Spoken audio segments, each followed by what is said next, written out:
RJ Rasel ভূত.com YouTube চ্যানেলে আপনাদের সবাইকে স্বাগত জানাচ্ছি। আমি রাসেল। আশা করছি আপনারা সবাই ভালো আছেন এবং ভালোর দলে আছেন। আপনারা ভালোবাসেন বলেই প্রতি বৃহস্পতিবার রাত 11:59 আমরা ফিরে আসি এই ইউটিউব চ্যানেলটিতে। আমরা চাই আপনারা প্রতিনিয়ত জেনে যান কোন ঘটনাটি আজকে আমরা শোনাবো আপনাদেরকে, আর সেই জন্যই আমাদের এই চ্যানেলটি আপনারা সাবস্ক্রাইব করুন। আমাদের ঘটনাগুলি যদি আপনাদের ভালো লাগে তাহলে অবশ্যই লাইক দিন, কমেন্ট করুন এবং শেয়ার করুন। আর সেই সাথে সব সময় আপডেট পেতে আপনারা আমাদের ইউটিউব চ্যানেলটি সাবস্ক্রাইব করুন। আশা করছি আজকের এপিসোডটি আপনাদের ভালো লাগবে।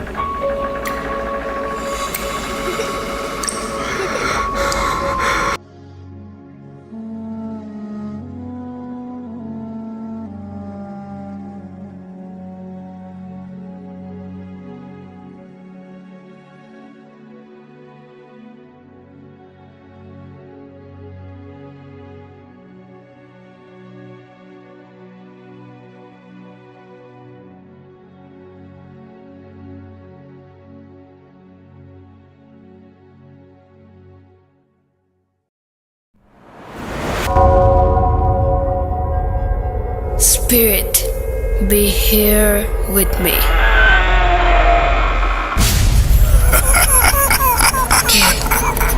কে তুমি? Bhoot.com. The fear returns with Russell.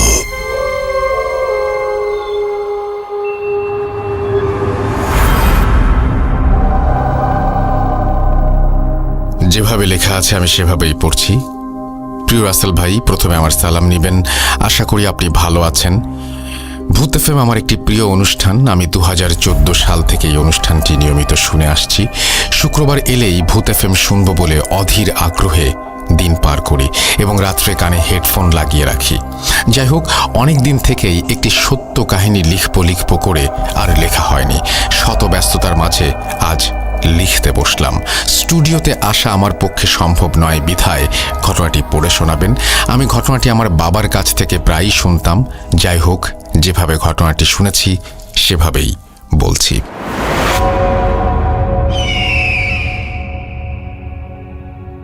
ঘটনাটি ঘটেছে টাঙ্গাইল জেলার কালীপুর নামক গ্রামে। এই গ্রামটিতে প্রায় অধিকাংশ লোক হিন্দু পরিবার। আমার বাড়ি থেকে ঘটনার স্থানটি বেশি দূরে নয়।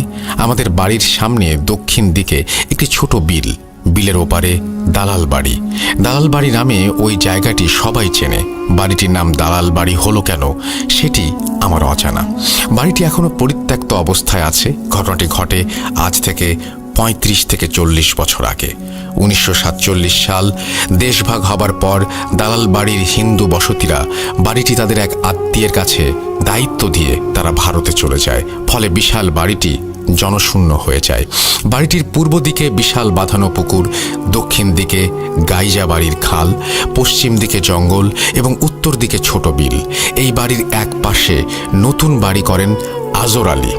আজর আলী খুব সাহসী লোক ছিল, তাই সে প্রতিদিন রাতের বেলা মাছ ধরতে সেই দালাল বাড়ির বিলে যেত। ছোট একটি ডিঙি নৌকা নিয়ে সে মাছ ধরত। প্রতিদিনের মতো সে রাতে খাবার শেষ করে বউকে বলে, কই গো, আমাকে একটি পান দাও। পান চিবোতে চিবোতে মাছের সরঞ্জাম ও ডিঙি নৌকা নিয়ে সেই দালাল বাড়ির বিলে তিনি আসেন। দিনটি ছিল শরৎকালের কোনো একদিন। আকাশে খণ্ড খণ্ড মেঘ, মাঝে মাঝে চাঁদ উকি দিচ্ছে। এমন অবস্থায় আরজ আলী বিলের মাঝখানে এসে বড়শি, জাল ইত্যাদি ফেলে নৌকাটি কোনো এক জায়গায় রেখে লগির সাথে নৌকা বেঁধে মাছের জন্য অপেক্ষা করতে থাকেন। কিছুক্ষণ পর আরজ আলীর তন্দ্রা আসলে সে নৌকার মধ্যে শুয়ে পড়ে এবং একসময় ঘুমিয়ে যায়। হঠাৎ আরজ আলী লক্ষ্য করে যে তার পিঠের নিচে ভেজা ভেজা লাগছে। তৎক্ষণাৎ সে উঠে বসে এবং নৌকার প্রায় অর্ধেক সে দেখে যে পানিতে ডুবে গেছে, ভর্তি হয়ে গেছে। সে নৌকার মাথার দিকে তাকিয়ে দেখে একটি সাদা কাপড়ে জড়ানো অবয়ব বসে আছে। তার হৃৎপিণ্ড যেন ভয়ে বন্ধ হয়ে যাওয়ার মতো অবস্থা হয়। এখন সে কি করবে কোনো কুল কিনারা না পেয়ে 2 হাত জড়ো করে কাঁদো কাঁদো কণ্ঠে বলে, তুমি যদি পুরুষ হও তাহলে তুমি আমার বাবা লাগো, তুমি যদি মেয়ে হও তাহলে তুমি আমার মা হও। এই কথা বলার পর সেই কণ্ঠটি বলে ওঠে, বড় মুশকিলে ফেলে দিবি। আজ তোর শেষ দিন। তোর জন্য আমার বড় সমস্যা হতো, কিন্তু তুই যখন আমাকে মা ডাকলি, মা কি সন্তানকে মারতে পারে? যা, আমি ছেলে হিসেবে মেনে নিলাম। আজ থেকে তুই আমার ছেলে। তুই খুব ভয় পেয়েছিস, আজকে আর মাছ ধরার দরকার নেই। তুই বাড়ি যা। কাল দুপুরে ঘরের সিলিং এর মধ্যে একটি নতুন পোলো, মাছ ধরার বিশেষ যন্ত্র বেঁধে রাখবি। আমি তোকে চিকিৎসা দেব, আর তুই 3 দিন কোনো মাছ মাংস খাবি না। রাতের বেলা থেকে আজর আলীর জ্বর আসে এবং সে অবয়বের কথা মতো সিলিংয়ে একটি নতুন পোলো বেঁধে দুপুরবেলা খাটের মধ্যে শুয়ে থাকে। হঠাৎ পোলোটি যেন দুলতে থাকে এবং আরজের গায়ে ঠান্ডা বাতাস লাগতে শুরু করে। এভাবে আরজ আলী 3 দিন চিকিৎসা নেয় এবং জ্বর ভালো হয়ে যায়। তারপর থেকে আরজ আলী প্রতিদিন মাছ ধরতে যেত নৌকা নিয়ে। নৌকাটি বেঁধে যখন আরজ আলী বসত, ঠিক তখন অবয়বটি সেই দালাল বাড়ির একটি বিশাল গাছ থেকে বাতাসের ভর করে নৌকার মাথায় এসে বসত এবং দুজনে সারা রাত কথা বলতো, প্রচুর মাছ ধরত। এভাবে আরজ আলী তার মায়ের সাথে প্রতিদিন রাত্রে কথা বলতো। কিছুদিন পর হঠাৎ একদিন অবয়বটি রাত্রে আজর আলীর নৌকা এসে বসে। আজর আলী তার মায়ের সাথে কথা বলে, কিন্তু এবার তার মা যেন চুপচাপ, কোনো কথা বলে না। একটু ভয়ে ভয়ে আজর আলী জিজ্ঞেস করে, মা, আজ তুমি কেন কথা বলো না? তাহলে তুমি কি আমাকে আজ মেরে ফেলবে? তখন অবয়বটি বলে, না, মা কি সন্তানকে কোনোদিন মেরে ফেলতে পারে? আমি একটা সমস্যায় পড়েছি। আজর আলী বলে, কি সমস্যা? অবয়বটি বলে, আমি যে গাছে থাকি সেই গাছটি গাছের মালিক বিক্রি করে দিয়েছে। কালকে গাছটি কেটে ফেলবে। তখন আরজ আলী বলল, মা, তুমি একদম চিন্তা করো না, আমি ব্যবস্থা নিচ্ছি। পরদিন খুব সকালবেলা আরজ আলী সেই গাছটির মালিকের সাথে দেখা করে বিষয়টি খুলে বলে।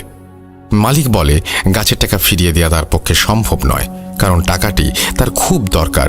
তাই 7-5 না ভেবে আরজ আলী তার পকেট থেকে গাছ বিক্রির টাকাটা মালিককে ফিরিয়ে দেয় এবং শর্ত দেয়, এই গাছ আমি কিনে নিলাম, কোনোদিন এই গাছ কাটা যাবে না। মালিক তার শর্তে রাজি হয়ে যায়। তারপর রাত্রেবেলা একসময় সেই অবয়বটি নৌকায় আসে এবং আরজ আলীকে বলে, আজ আমি খুব খুশি, সত্যি আমার ছেলের মতো কাজ করছিস। আমি তোকে কথা দিলাম, আমি যতদিন এখানে আছি ততদিন তোর এবং তোর পরিবারের কোনো ক্ষতি হবে না। যেমন তোর বাড়ির কোনো শিশু বাচ্চা পানিতে পড়ে মরবে না, বাড়িতে আগুন লাগবে না, চোর চুরি করতে পারবে না, ইত্যাদি। আরজ আলী অনেক দিন বেঁচে ছিল। আজও ওই বাড়িতে আরজ আলীর ছেলে, নাতিপুতি সহ অনেকে বাস করে। কোনোদিন ওই বাড়ির কোনো ক্ষতি শোনা যায়নি। তবে ওই বাড়িতে 3 বার চুরির ঘটনা ঘটে। আশ্চর্য বিষয়, 3 বারই চোর হাতে নাতে ধরা পড়ে। এই ছিল ঘটনা। ঘটনাটি ভালো লাগলে পড়ে শোনাবেন। ভূত.com দীর্ঘজীবী হোক। মির্জা রোকন আহমেদ, ব্যক্তিগত কর্মকর্তা, বাংলাদেশ সুপ্রিম কোর্ট, হাইকোর্ট বিভাগ, ঢাকা। তারপরে তিনি তার মোবাইল নাম্বার শেয়ার করেছেন। এই ছিল তার ঘটনা। আশা করছি যে এই ঘটনাটিও আপনাদের ভালো লেগেছে। আমরা আপনাদের কাছ থেকে আরও ভালো ঘটনা প্রত্যাশা করি এবং সেই ঘটনাগুলো যদি আপনারা পাঠান তাহলে আমরা অবশ্যই সেগুলো পড়ে শোনাবো। আপনাদের ঘটনা পাঠাতে হলে আমাদের ইমেল অ্যাড্রেসটা মনে রাখতে হবে। আমাদের ইমেল অ্যাড্রেস হচ্ছে russell.booth.com@gmail.com। আপনার নাম, ঠিকানা এবং ফোন নাম্বার সহ আপনার জীবনে ঘটা বা আপনার জানা সেরা ঘটনাগুলো পাঠিয়ে দিন আমাদের কাছে। আমরা চলে যাব আমাদের পরবর্তী ঘটনায়।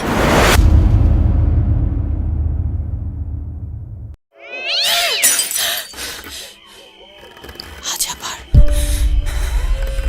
শুনতে পাচ্ছেন শব্দটা? ভয়ের আরেক নাম ভূত.com with Russell.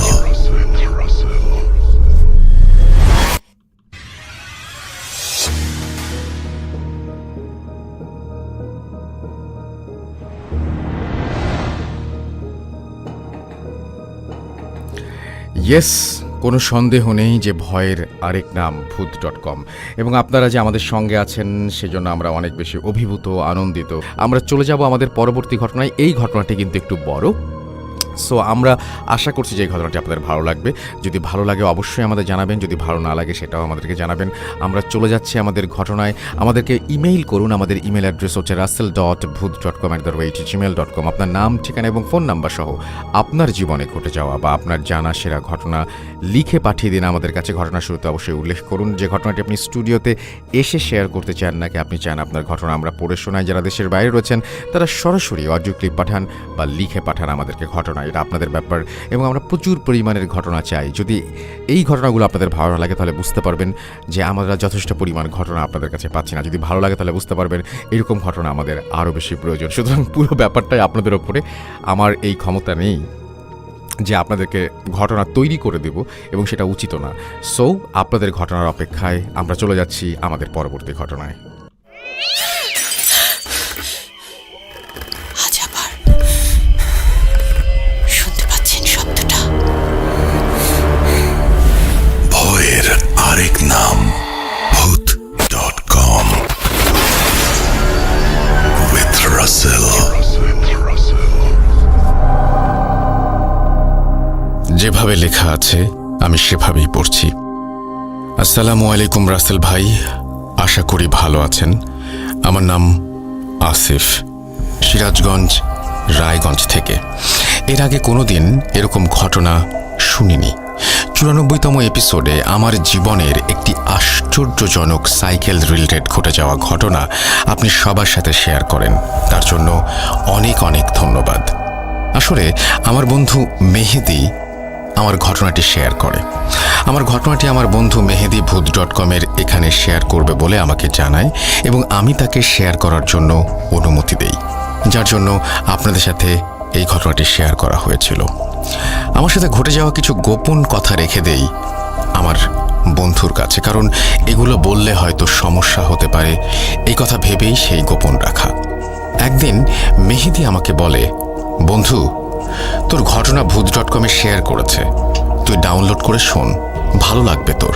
তো ডাউনলোড করে শোনার পর আসলে বলতে গেলে প্রথমবারের মতোই ভালো লাগলো। আসলে এই ঘটনাটিও আমার বন্ধুকে বলেছিলাম শেয়ার করতে, কিন্তু আমার বন্ধু কোম্পানিতে কর্মরত অবস্থায় থাকার কারণে তেমন সময় পায় না, যার জন্য আমাকে এই ঘটনাটি শেয়ার করতে বলা হয়। তার জন্যই প্রথমবারের মতো ঘটনা পাঠাচ্ছি। ভালো লাগলে শ্রোতাদের সাথে শেয়ার করার জন্য অনুরোধ করছি। আরেকটা কথা, সেটা হলো নিজের অজান্তে ঘটনা লেখার ভেতরে কোনো ভুল হলে ক্ষমা সুন্দর দৃষ্টিতে দেখবেন। এটা 100% সত্যি ঘটনা।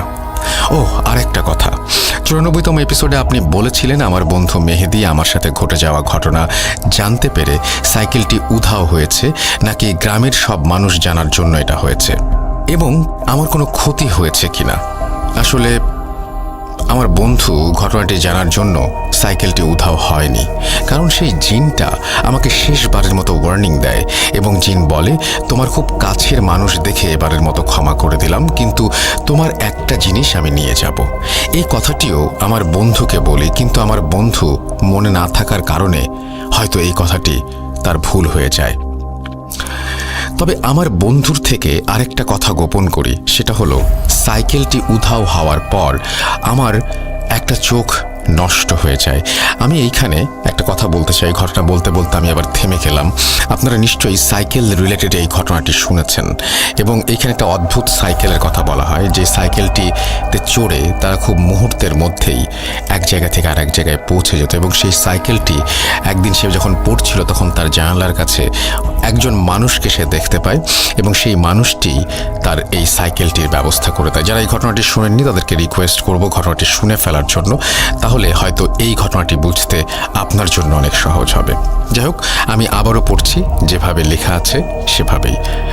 তো উনি বলছিলেন যে ওনার চোখ নষ্ট হয়ে যায়। তারপরে তিনি বলছেন, যার জন্য এর পর থেকে আমি এক চোখে দেখতে পাই না। আপনি সত্যতা জানার জন্য এই কথাটি বললাম। আসলে এই কথাটি বলতাম না কোনোদিন, একমাত্র আপনার জন্যই এই কথাটি বলে রাখা। এবং এই কথাটি গোপন রাখার কারণ হলো, আমি যদি বলতাম তাহলে আমার বন্ধু অনেক আফসোস বা মন খারাপ করত, সে নিজেকে কোনোদিন ক্ষমা করতে পারত না। বন্ধু মেহেদি তোকে একটা কথা বলি, আসলে যা হওয়ার হয়েছে, আমাকে মাফ করে দিস। আর এই ঘটনার জন্য তুই যেন কোনো দিন নিজেকে অপরাধী মানিস না। যাই হোক, সাইকেলটি উধাও হয়ে যাওয়ার পর মেহেদিকে বললাম আমার বাসায় আসতে। মেহেদি আমার বাসায় আসার পর সাইকেলটি না দেখতে পেয়ে আমাকে বলে, বন্ধু, তোর ঘটনা আমি জানার জন্য সাইকেলটি উধাও হয়েছে কি, না অন্য কিছু?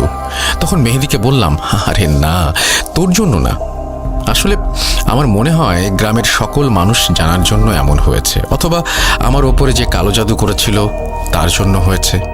আমার বন্ধু মেহেদি 94তম এপিসোডে আমার সম্পর্কে অনেক কিছু বলেছে, তাই বেশি কিছু বললাম না এখানে। তবে একটা কথা জেনে রাখুন, আমি মিথ্যা কম বলি। আর একটা কথা হলো, যারা মোবাইল বা টিভিতে নিষিদ্ধ কোনো কিছু দেখেন তাদের ওপরে এই কালো জাদু এফেক্ট করে বেশি। তো একটা কথা বলে রাখি, আমার ঘটনাটি যদি আপনি শেয়ার না করেন তাহলে 100% সত্য ঘটনাটি গোপনই থেকে যাবে। যাই হোক, অনেক কথা বললাম, এবার ঘটনায় যাওয়া যাক। ঘটনাটি ঘটেছে আমার জীবনে, আর এই ঘটনাটি সাইকেল রিলেটেড ঘটনা। আমি যতদিন বেঁচে আছি ততদিন আমার মনের মাঝে স্মৃতি হয়ে থাকবে। আসলে কালো জাদু অনেক আগে থেকেই চলে আসছে। যেমন একসময় একটি মহিলা আমাদের প্রিয় নবী হজরত মুহাম্মদ সাল্লাল্লাহু আলাইহি ওয়াসাল্লামকে কালো জাদু করেন চুল দিয়ে, আর সেই চুলে মন্ত্র পড়ে 11টা গিট দেয়া হয়, যার জন্য আমাদের প্রিয় নবী কখন কি করতেন বা কোথায় যেতেন সব ভুলে যেতেন। আসলে আপনারা খেয়াল করে দেখবেন, চুলে এই 11টি গিট দেওয়ার জন্য সূরা ফালাক আর নাসের ভেতরে 11টা আয়াত। যাই হোক, এই ঘটনাটি আমার সাথে ঘটে 2014 সালের মাঝামাঝি সময়ে, অর্থাৎ রাজু মারা যাওয়ার আগের ঘটনা এবং পরের ঘটনা। যাই হোক, জিনের সাথে পরিচয়, জিনের দেয়া সাইকেল, এসব কিছু আমার জীবনে এসে আমার জীবনটাকে অনেক পাল্টে দেয় এবং আমি ক্ষতিগ্রস্ত হয়ে যাই। আসলে বলতে গেলে আমি কোনোদিন ভাবতে পারিনি এই সাইকেলটির জন্য মানুষের ক্ষতি হবে, অথবা আমারও। এখানে আমি কি বা করতাম? বলতে গেলে এখন তো আমার কিছু করারই নেই। এই সাইকেলটির লোভ সামলাতে পারলে হয়তো এই দুইটি মানুষ বেঁচে থাকতো। লোভ মানুষকে কতটুকু ক্ষতি করে সেটা আমার ঘটনা দ্বারাই বুঝলাম।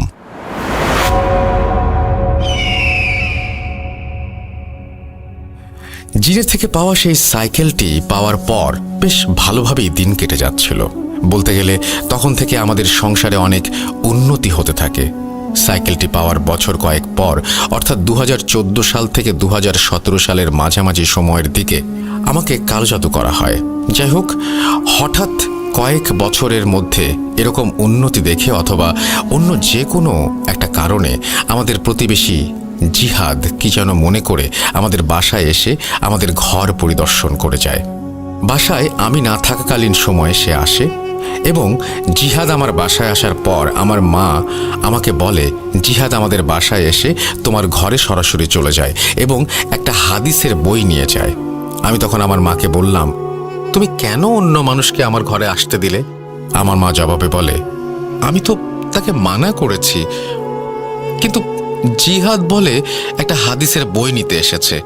আসলে হাদিসের বই নিতে আসার জন্য আমি আর তখন কোনো কিছু বলিনি। এমন সময় জিহাদ হাদিসের বইটি নিয়ে চলে যায়। মায়ের মুখে এই সব কথা শোনার পর আর মাথা না ঘামিয়ে আমি আমার মতন করে জীবন যাপন করতে থাকি। আসলে তখন যদি আমি একটু মাথা ঘামাতাম তাহলে সব কিছু ঠিক হয়ে যেত হয়তো। যাই হোক, এরকম একটা অবস্থায়, এরকম একটা পরিস্থিতিতে বেশ ভালোই দিন কেটে যাচ্ছিল। একদিন একটা মসজিদ থেকে আমাকে ভালো বেতনের অফার দেয়া হয়, অর্থাৎ সেই মসজিদে ইমামতি এবং বাচ্চাদের কোরআন তেলাওয়াত শিক্ষা দিতে হবে। তখন আমি আর ফেরাতে পারিনি। আমি আগে যেখানে কোরআন তেলাওয়াত শিক্ষা দিতাম সেখানে বিকালে এবং এখানে সকালে পড়াবো, এরকম একটা শিডিউল করে ফেলি। রাজি হওয়ার আরেকটা কারণ হলো, যদি আমি দুই জায়গায় কোরআন তেলাওয়াত শিক্ষা দেই তাহলে আমাদের পরিবার আরও ভালোভাবে চলবে। এইসব চিন্তাভাবনা করেই আমি ইমামতি করতে আগ্রহ প্রকাশ করি। এর 2 দিন পর থেকে আমি সেই মসজিদে ইমামতি করতে থাকি। বলে রাখা ভালো, আসলে সেই মসজিদে ইমামতি করার জন্য আমাকে আনুমানিক 1.5 থেকে 2 কিলোমিটার রাস্তা হেঁটে অথবা সাইকেলে যেতে হতো। বেশ কিছুদিন ভালোভাবেই আমার বাবার নড়বড়ে একটা সাইকেল নিয়ে অনেক কষ্ট করে ইমামতি করা এবং মক্তব অর্থাৎ কোরআন তেলাওয়াত শিক্ষা দেওয়ার কাজ চালিয়ে যেতে থাকি। 13 দিনের মতো কোনো রকমের সমস্যা ছাড়াই ফজরের আজান দেওয়ার কিছু মিনিট আগে বাড়ি থেকে বেরিয়ে যেতাম এবং ইমামতি করতাম। ঘটনাটি ঘটে 13 দিন পর, অর্থাৎ 14 দিনের রাত থেকে। প্রতিনিয়ত যেভাবে যেতাম তেমনভাবেই সেই রাতে আমার কাছে থাকা ছোট্ট একটা টর্চের আলোয় আমার বাবার সাইকেল চালিয়ে যাচ্ছিলাম। এমন সময় মসজিদে যাওয়ার পথে অস্বাভাবিক কিছু খেয়াল করি। তার আগে কিছু কথা বলে রাখা ভালো, সেটা হলো আমার বাসা থেকে মসজিদে যাওয়ার জন্য একটা বড় বটগাছ, একটা কবরস্থান এবং ভৌতিক ব্রিজ পার হতে হয়। ভৌতিক ব্রিজ বলার কারণ হলো এই ব্রিজ নিয়ে অনেক ইতিহাস আছে যেটা অনেক মানুষ জানে। অন্য একদিন এই ব্রিজ নিয়ে ঘটে যাওয়া ঘটনা শেয়ার করব ইনশাল্লাহ। যাই হোক, ঠিক 14 দিনের রাতে আমি অদ্ভুত কিছু খেয়াল করি। সেটা হলো আমি যখন বটগাছের কিছু দূরে, মনে হয় 25 হবে, ঠিক তখন খেয়াল করলাম একটা ডালে সাদা কিছু একটা বসে আছে। আমার কাছে থাকা টর্চের হালকা আলোয় যতটুকু বুঝলাম একটা সাদা কিছুই মনে হলো, কিন্তু ঠিক একদম কাছে এসে দেখি সেখানে কিছুই নেই। মনের ভুল ভেবে আমি আবারও যেতে লাগলাম এবং কোনো সমস্যা ছাড়াই সে রাতের মতো মসজিদে পৌঁছে গেলাম।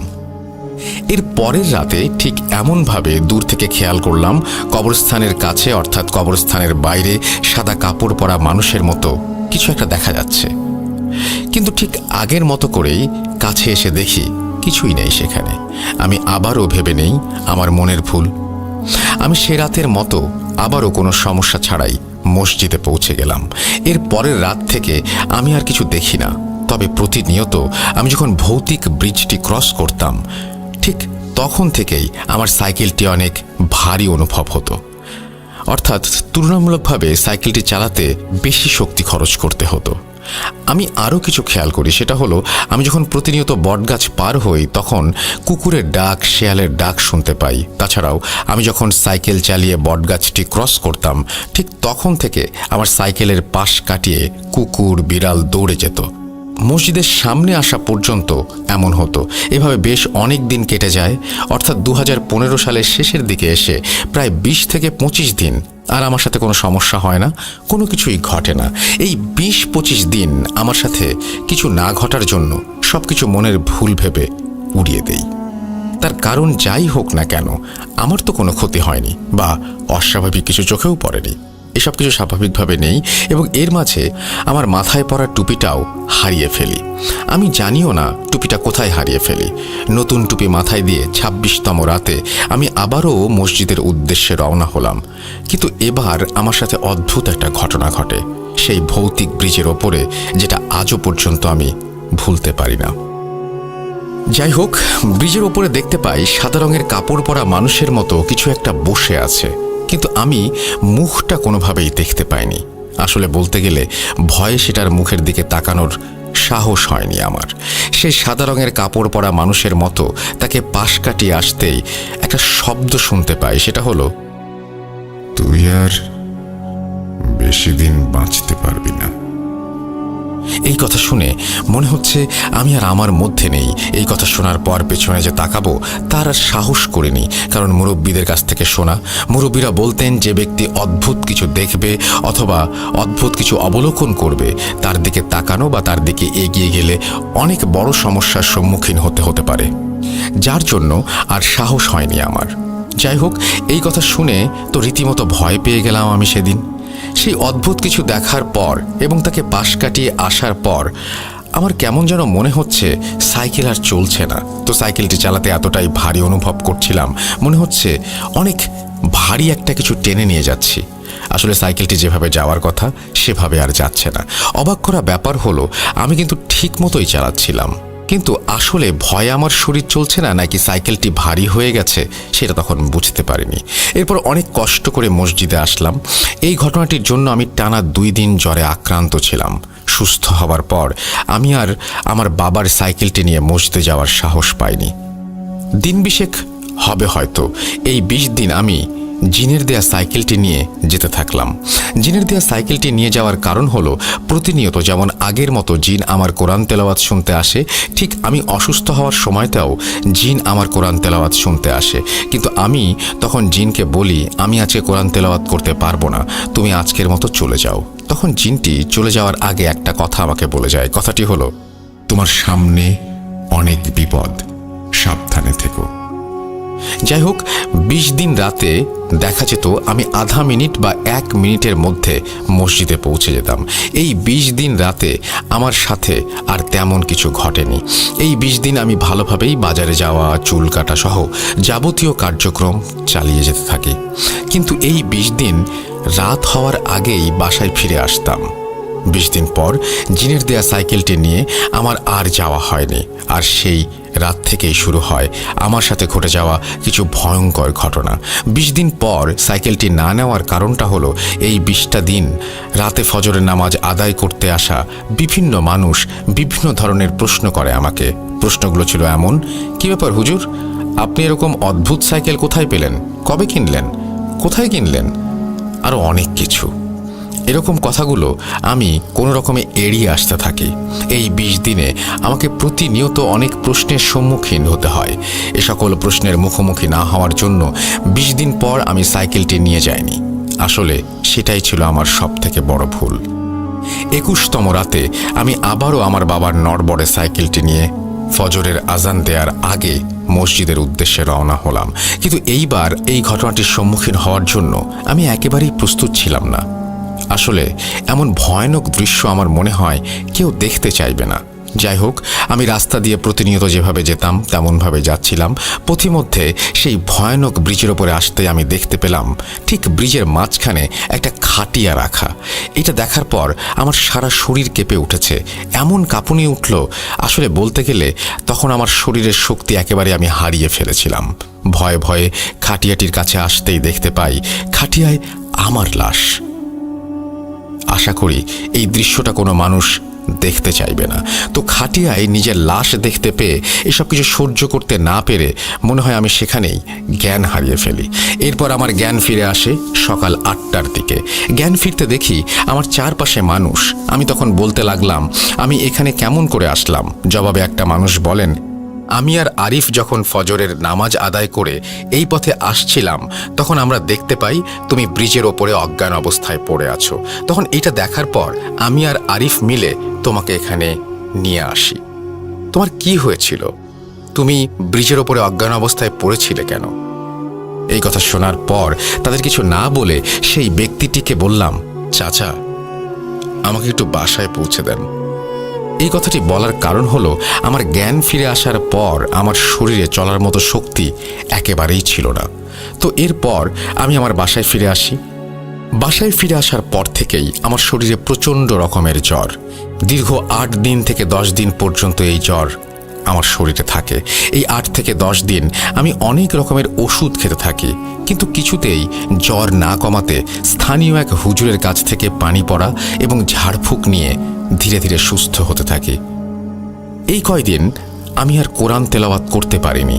এভাবে আমার সাথে প্রতিনিয়ত অনেক রকমের অদ্ভুত ঘটনা ঘটতে থাকে। সুস্থ হওয়ার পর আমি যখন অন্যের জমিতে কাজ করতে যাই, সেখানে আমার ডান পা কেটে যায় কাজ করতে করতেই। এরপর সেখান থেকে একটা কাপড়ের টুকরো কেটে যাওয়া স্থানে বেঁধে বাসায় এসে চিকিৎসা গ্রহণ করি। সেই কাপড়ের টুকরোটা উঠোনের মাঝেই ফেলে দেই।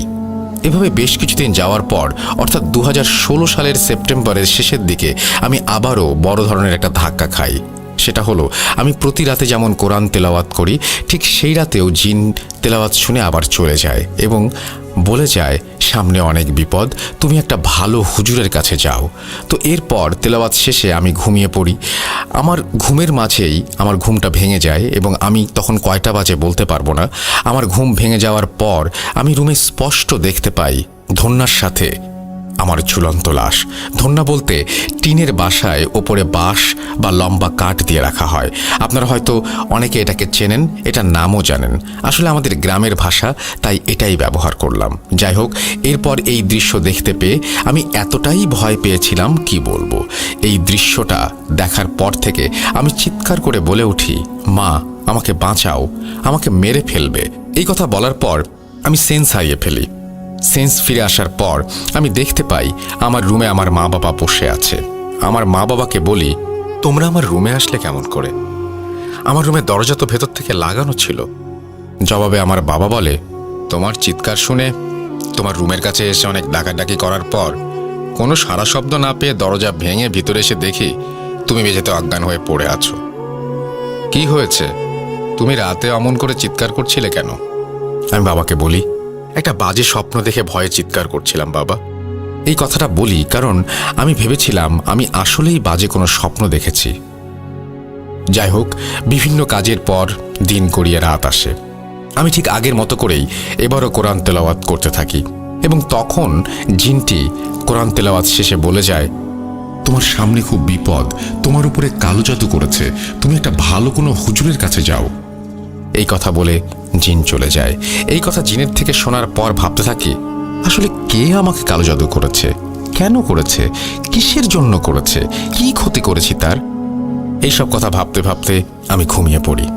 এই রাতটা কোনো রকমের খারাপ কিছু না দেখে ভালোভাবেই কেটে যায়। রাত গড়িয়ে সকাল হওয়ার পর সকালের খাবার খেয়ে আমার সাথে কি হয়েছে সবকিছু আমার মা বাবাকে বলি।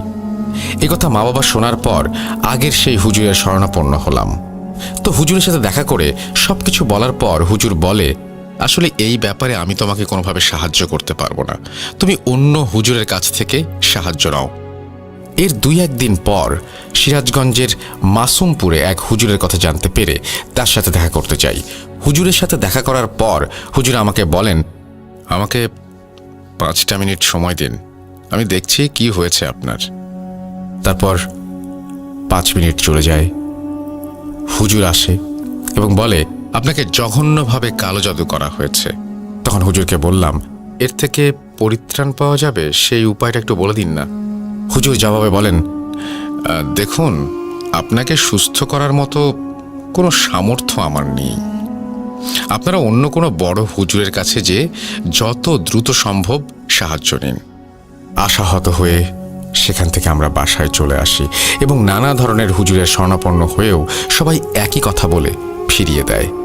এর মধ্যে আমার প্রতিনিয়ত কাজগুলো চালিয়ে যেতে থাকি এবং আমার সাথে অদ্ভুত সব ঘটনা ঘটতেই থাকে। বেশ কিছুদিন যাবার পর রাতে কোরআন তেলাওয়াত করার সময় জিন তেলাওয়াত শেষে একটা হুজুরের কথা বলে যায়। সেই হুজুরের সাথে দেখা করতে বলেন জিনটা। জিন বলে, অমুক জায়গায়, অর্থাৎ বরিশালের এক জায়গায় নাম বলে, কিন্তু এখন আমার সঠিক মনে নেই। তো সেখানে গিয়ে কালকেই দেখা করতে বলে হুজুরের সাথে। হুজুরের নামটি ছিল মোজাম্মেল। তো হুজুরের সাথে দেখা করার পর হুজুর আমাকে দেখেই বলে, তোমাকে তো বাজে ধরনের কালো জাদু করা হয়েছে। এই কথা হুজুরের কাছে শোনার পর আমার মাথা কাজ করছিল না। আমি বুঝতে পারছিলাম না কি করব।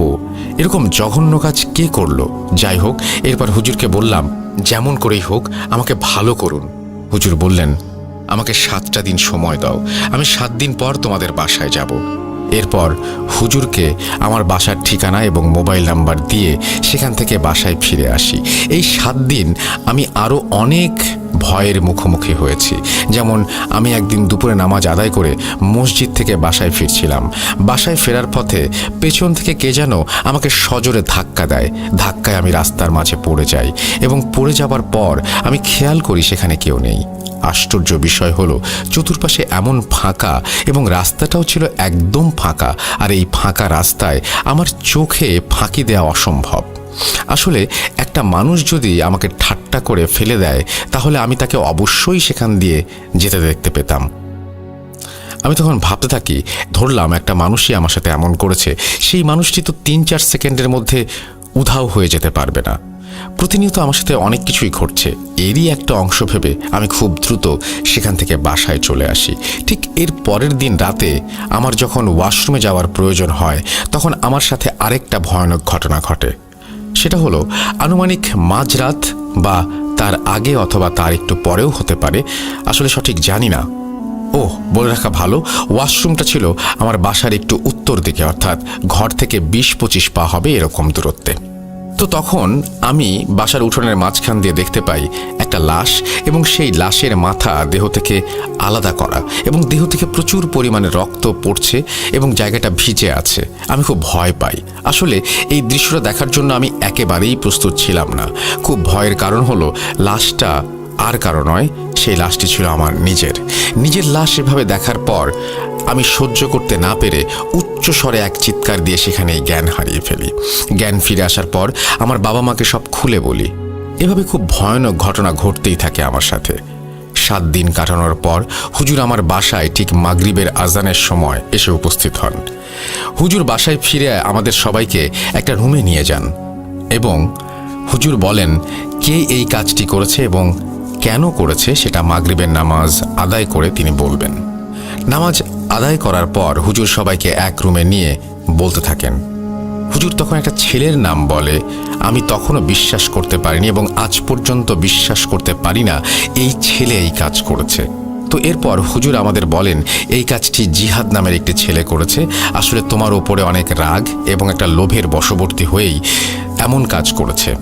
হুজুরের কাছ থেকে এটা শোনার পর আমি ভেবে অবাক হই যে জিহাদ আমার উপরে কালো জাদু কেন করবে?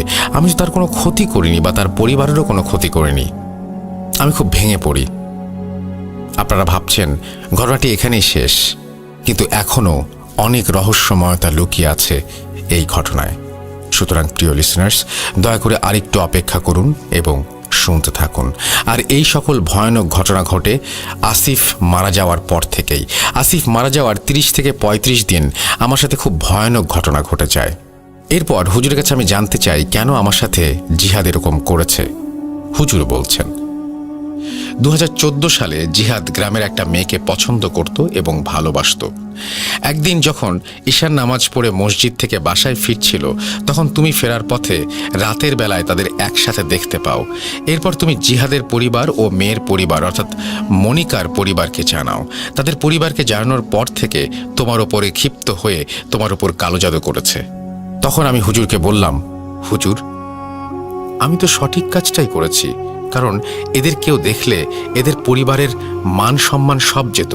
আসলে সম্মান বলতে মনিকার পরিবারের বেশ সম্মান নষ্ট হতো, কারণ জিহাদের পরিবার এবং মনিকার পরিবার এদের দুজনের মধ্যে পার্থক্য ছিল অনেক, যার জন্য মনিকার পরিবারের কেউ এই সম্পর্ক মেনে নিত না। 7 দিনের ভেতরে মনিকাকে বিয়ে দিয়ে দেয় তারা অন্য জায়গায়। এরপর হুজুর বলেন, তুমি যখন তাদের পরিবারকে জানাও, তার কয়েকদিন পর মনিকার বড় ভাই জিহাদকে অনেক মারধর করে। এরপর মনিকার অন্য জায়গায় বিয়ে হওয়াতে তোমার উপরে তার অনেক ঘৃণা এবং রাগের জন্ম হয়, যার জন্য সে ক্ষিপ্ত হয়ে তোমার উপরে কালো জাদু করেছে। কিন্তু তুমি অনেক ধার্মিক বলে তেমন কোনো ক্ষতি করতে পারেনি। তুমি যখন ফজরের আগে নামাজ পড়াতে মসজিদে যেতে, তখন তুমি যেগুলো দেখতে আসলে সেগুলো ছিল কালো জাদুর অংশ। আর 2 নম্বর কারণ হলো রাজু আর জিহাদ খুব ঘনিষ্ঠ বন্ধু। রাজু সাইকেলটির কথা জানতে পেরে জিহাদকে কথায় কথায় ভুলক্রমে সব বলে দেয়, কিন্তু জিহাদ রাজুকে কোনো কিছু বুঝতে না দিয়ে হেসে উড়িয়ে দেয়। তার কারণ জিহাদ এই সাইকেলটির কথা আগে থেকেই জানতো, আর এই কথাটি জানতে পেরেই সে তোমাকে সর্বপ্রথম কালো জাদু করে। এই অদ্ভুত সাইকেলটির কথা তোমার উপরে কালো জাদু করার মাধ্যমে সে জানতে পারে। আসলে জিহাদ অনেক আগে থেকেই কালো জাদু চর্চা করত এবং তোমার কালো জাদুতে শক্তি কম এবং তুমি ধার্মিক হওয়ায় তোমার উপরে তেমন কোনো ক্ষতি করা সম্ভব হয়নি। তখন সে একটা বড় সুযোগের অপেক্ষায় থাকে। এরপর জিহাদ ভেবে পাচ্ছিল না সেই বড় সুযোগটা সে কিভাবে নেবে। নিজের প্রতিশোধ এবং সাইকেলটা নেবে বলে সে ঠিক করে, এবং শেষ পর্যন্ত জিহাদ একটা পর্যায়ে একটা কালো জাদুকর পণ্ডিতের থেকে আরও ভালোভাবে কালো জাদু শিখে তোমার উপরে 3টা খারাপ জিন চালান দেয়। অর্থাৎ রাজু মারা যাওয়ার 1 সপ্তাহখানেক পর থেকে তোমার রক্ত, তোমার চুল, তোমার পরনের কাপড়ের টুকরো, তোমার মাথার টুপির 1 টুকরো পায়। তখন কিছু ব্যবহার করা হয় এই কালো জাদুতে। যখন এসব কিছু নিয়ে কালো জাদু করা হয়, তখন থেকে জাদু আরও বেশি শক্তিশালী হয়। তখন আমি হুজুরকে বললাম, আমার রক্ত কেমন করে পেল এবং এই সব কিছু কেমন করে পেল? তাছাড়া আমার রক্ত তো জিহাদের পাওয়ার কোনো কারণ নেই। হুজুর বলেন, আসলে কালো জাদু করার জন্য কিছু জিনিস নিয়ে সেগুলো কালো জাদুতে প্রয়োগ করতে হয়। যেমন তোমার পরনের একটা কাপড় প্রথমে কেটে নিয়ে যায়, এরপর জিহাদের কাজ ছিল প্রতিনিয়ত তোমাকে ফলো করা। একদিন তোমাকে ফলো করার সময় জিহাদ খেয়াল করে তোমার মাথার টুপি পড়ে গেছে। এরপর টুপিটা সে কুড়িয়ে নেয়। তুমি যখন মাঠে কাজ করতে যাও তখন তোমার পা কেটে যায়। বাসায় এসে সেই রক্ত মাখা কাপড়ের টুকরো ফেলে দাও, তখন জিহাদ সেই টুকরোটাও কুড়িয়ে নিয়ে যায়। তুমি যখন বাজারে চুল কাটাতে গিয়েছিলে তখন জিহাদ সেখান থেকে তোমার চুল সংগ্রহ করে এবং শেষ ধাপে সংগৃহীত করা তোমার সবকিছু সম্পূর্ণ একটা কালো বিড়ালকে মন্ত্র পড়ে জোর করে খাইয়ে দেয়া হয়। তারপর সেই বিড়ালটিকে জীবিত অবস্থায় একটা বাক্সে ভরে তোমাদের বাসার সামনের ওইখানে অর্থাৎ বাসার এক কোণায় পুঁতে রাখা হয়। এটি ছিল শেষ ধাপ। এরকম কালোজাদু করার জন্য তুমি বিভিন্ন সময়ে বিভিন্ন ভয়ের সম্মুখীন হও।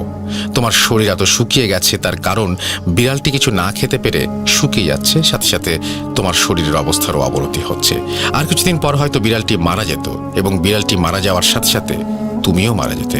তোমার কপাল ভালো, আমার সাথে দেখা হয়েছে। এখন দেখা যাক আল্লাহ ভরসা তোমাকে সুস্থ করতে পারি কিনা। এরপর হুজুর আমার বাবাকে বলেন আরও কিছু প্রয়োজনীয় জিনিস লাগবে। সেগুলো হলো আপনাদের বাসার উঠোনের এক মুঠো মাটি, আপনার ছেলের এক ফোঁটা রক্ত, চুল, মাথার টুপির একটা টুকরো এবং তার পরনের কাপড়ের এক টুকরো এনে দিন।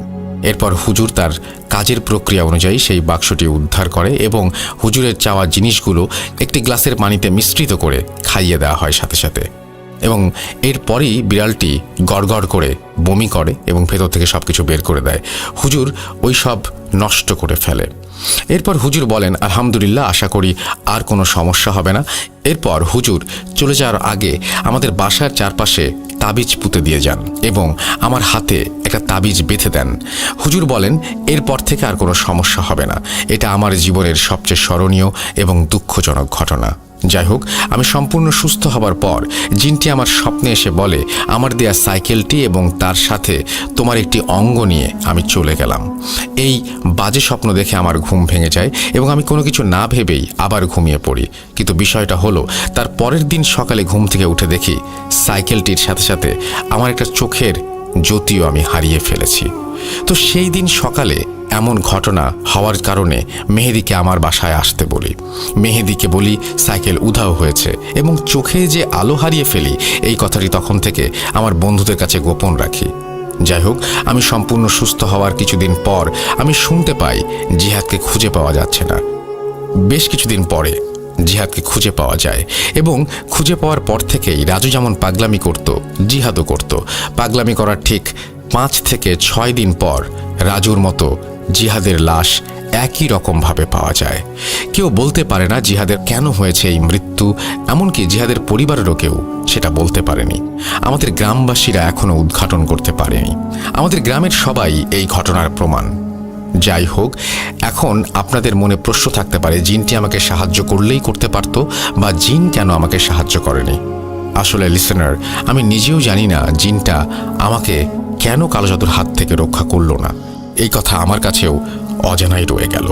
আরেকটা কথা, আমার গ্রামের কেউ থাকলে বা আমাদের গ্রামের ঘটনা জানা কেউ এখানে শুনে থাকলে দয়া করে রাসেল ভাইকে কমেন্ট করে জানাবেন। তাহলে রাসেল ভাই বিশ্বাস করবে এই ঘটনাটি আসলেই 100% সত্য। আমি আগেও বলেছি আমি মিথ্যা কম বলি, তাই আপনাকে বলছি আপনি চাইলে ঘটনাটি শেয়ার করতে পারেন। এই ঘটনাটি আমার সাথে ঘটে যাওয়া একদম সত্যি ঘটনা, তাই জোর গলায় গ্যারেন্টি দিচ্ছি এইভাবে প্রমাণ করা ছাড়া আমার কোনো কিছু প্রমাণ করার নেই। এখন আপনি বিশ্বাস করবেন কি না করবেন সেটা পুরোপুরি আপনার ব্যাপার। থ্যাংক ইউ ভেরি মাচ এই স্টোরিটা পাঠিয়েছেন আমাদেরকে। আমার আপনার জন্য সাজেশন হচ্ছে যে এর পরে যখন আপনি ঘটনা পাঠাবেন দয়া করে আপনি অডিও ক্লিপ করে পাঠালে বোধহয় বেটার হয়, কারণ এই ঘটনার বিভিন্ন জায়গায় রিপিটেশন আছে যার জন্য একটু হয়তো সবার শুনতে প্রবলেম হচ্ছে, বাট ঘটনাটি ওভারঅল ভালো। এবং আপনারা নিশ্চয়ই জানেন যে এই সাইকেলটি তার কাছে কত গুরুত্বপূর্ণ ছিল। তারা একটা অভাবের মধ্যে দিয়ে যাচ্ছিলেন দীর্ঘদিন সময়ে এবং তিনি রেগুলারলি যে বললেন যে কোরআন তেলাওয়াত করতেন, এই কোরআন তেলাওয়াত শুনেই কিন্তু জিনটি তাকে সাইকেলটি উপহার হিসেবে দেয় এবং জিনের এই সাইকেলটি তাদের পরিবারে আসার পর পরিবারের উন্নতি হতে থাকে। শুধু 1 মিনিট বা 1 সেকেন্ড বা কয়েক সেকেন্ডের দূরের কোথাও পৌঁছে যাওয়া এটাই ছিল না, আরেকটা ব্যাপার ছিল যে এই সংসারের আয় উন্নতি সবকিছুই বাড়তে থাকে। তাদের জীবনধারা বদলে যায়, পুরোপুরি অন্য মানুষে পরিণত হয় তারা।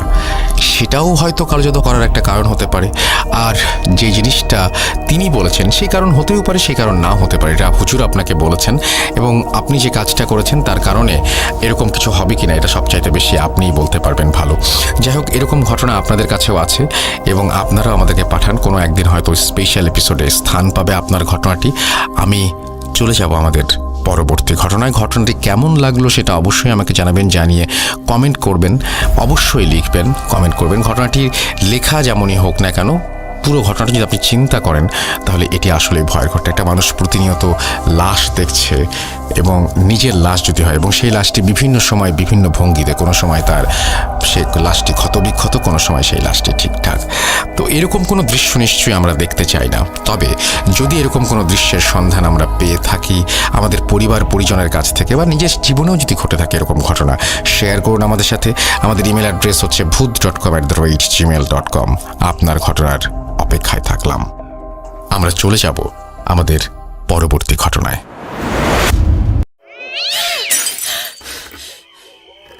আজ আবার শুনতে পাচ্ছেন শব্দটা? ভয়ের আরেক নাম bhoot.com with Russell.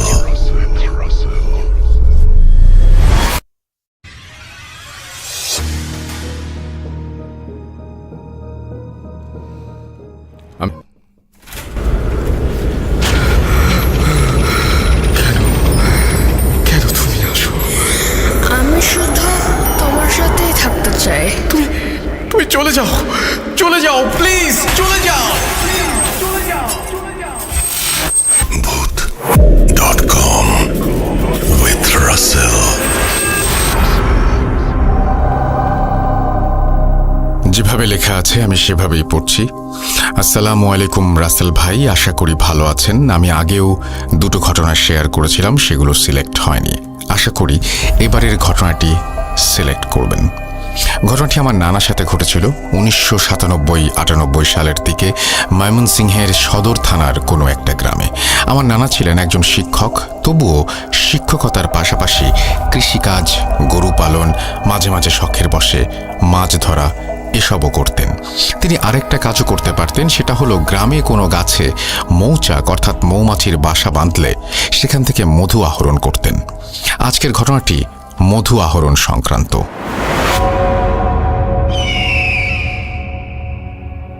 গ্রামের মানুষের ভেতর একটা প্রথা আছে, সেটা হলো অমাবস্যার রাতে অথবা ভরা পূর্ণিমার রাতে মৌচাকে মধু পরিপূর্ণ থাকে, সেদিনই মৌচাক কাটতে হয়।